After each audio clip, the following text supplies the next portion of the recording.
If you're a big swim team and you like to order a lot of gear, maybe you ought to check out Swim Outlet Team Division for these reasons. Swim teams receive a 10% discount on bulk orders. Swim teams or organizations get an 8% commission on referred sales. You'll also like their customization services, which is affordable and available at all times during the year for all team gear. With over 50,000 items in stock, you can get most anything you want. Swim Outlet Team Division. You need to try it out. You'll be glad you did.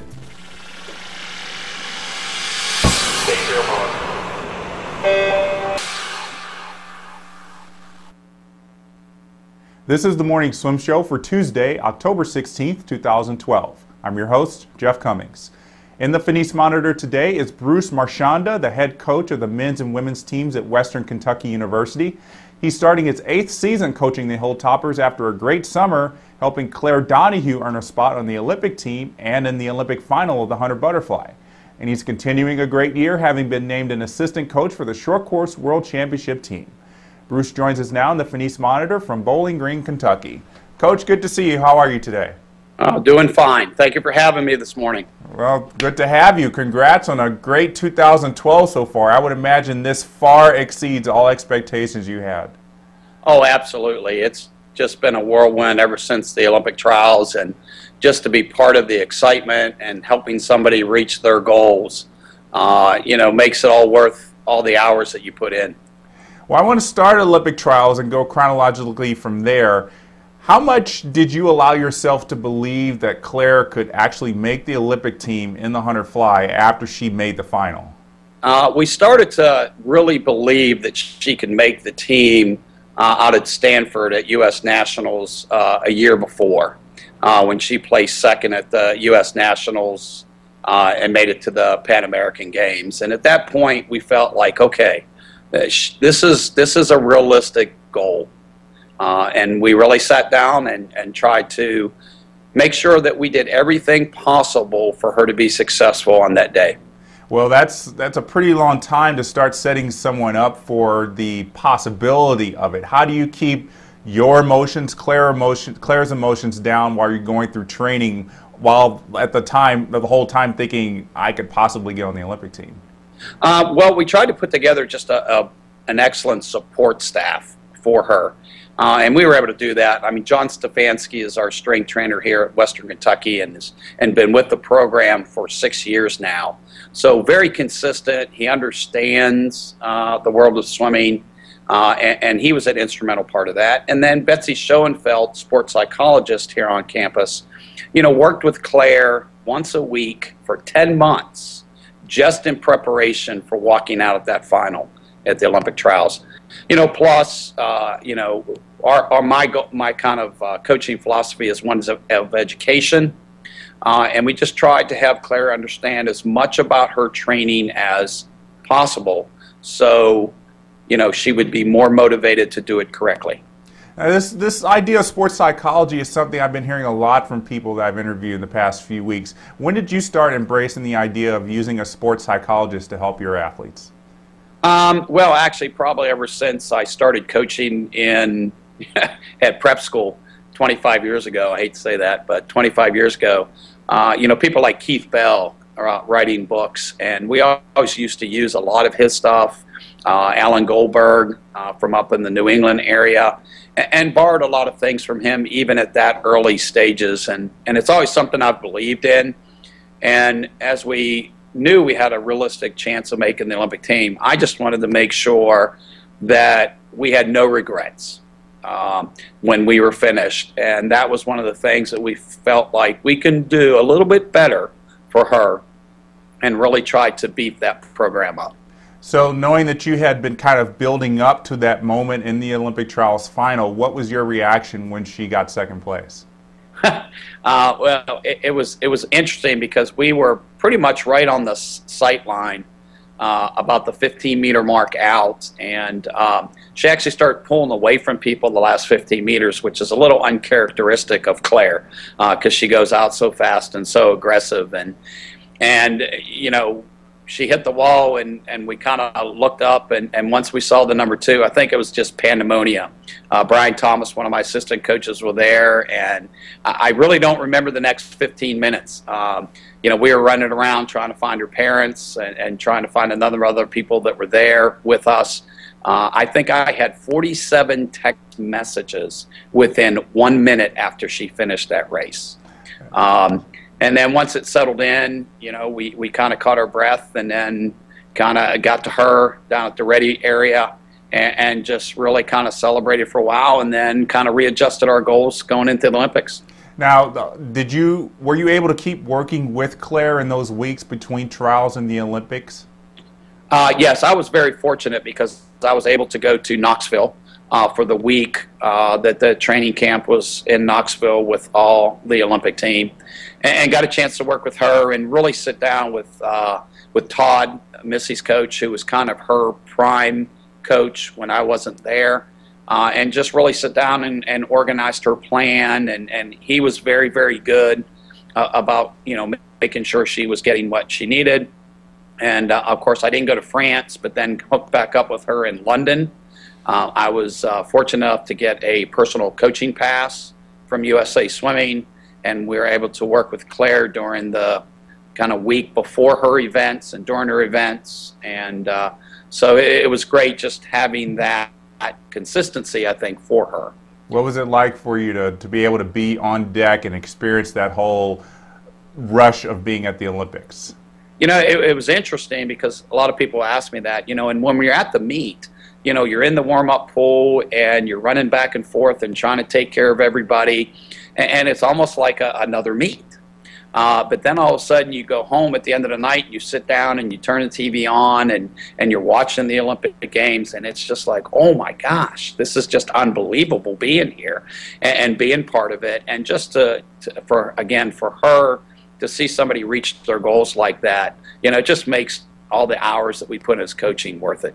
Well, I want to go back real quick to trials. You had 6 other swimmers there. How did they perform?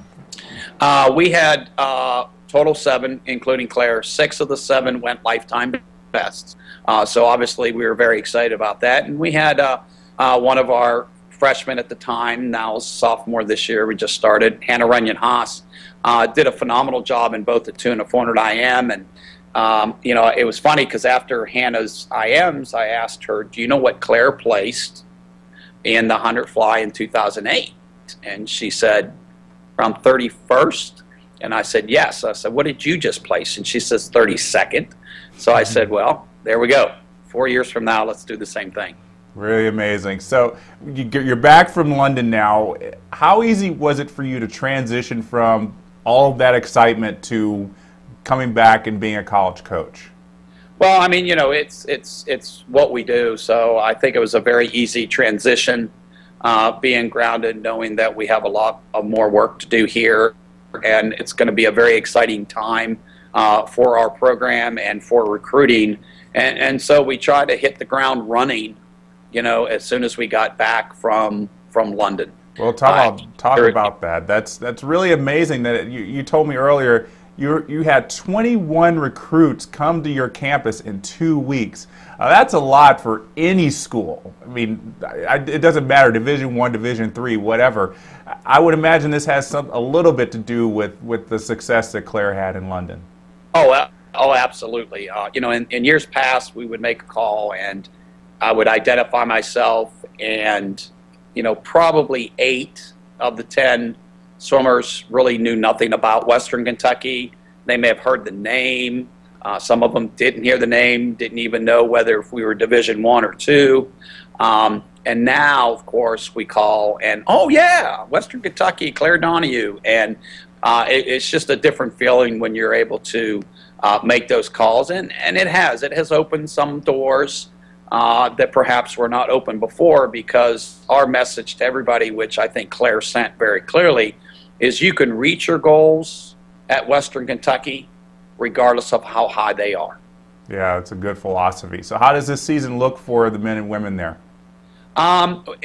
We actually start our dual meet competition tomorrow, and we're excited to kind of see them race. We have 22 new faces on the team, men and women combined.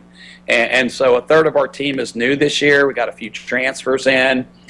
We have obviously a lot of freshmen, and so there's a lot of unknowns there, how they're going to respond to what we're trying to do right now. But in practice, things look good, so we're very excited. And the men's team almost pulled off a conference win last season. Are you optimistic that's going to happen this time?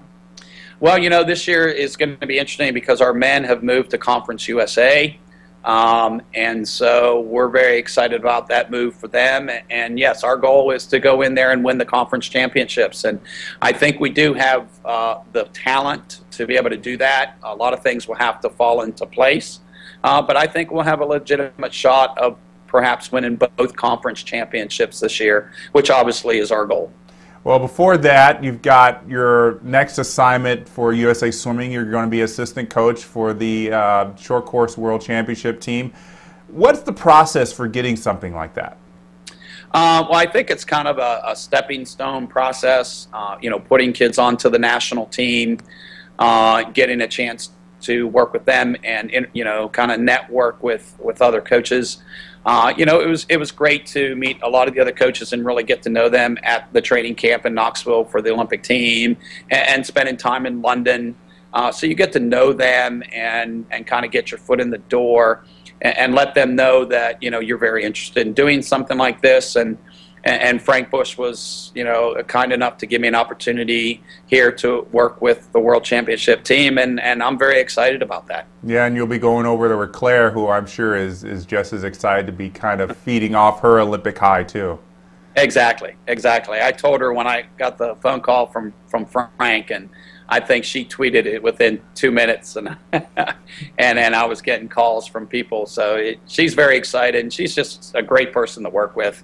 I've been working with Claire, going on year 6 now, and so our goal is Rio 2016 to try to get an individual medal there in Brazil. Yeah, that's she got close in London, so the world is the world is looking out for her.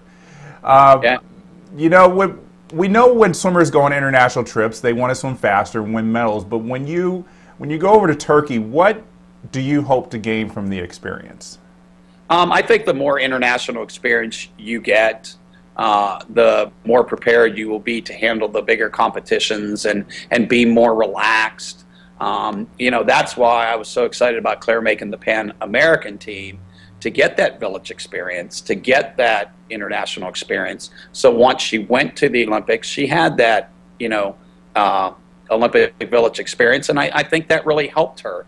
It gave her confidence going into the Olympic trials. I think the Grand Prix meets were excellent for her, because in most of the Grand Prix meets, she stood on the podium in the 100 fly, and she kind of got that mentality that I belong here. So anytime you can get some of that experience, I think it's going to pay off down the road.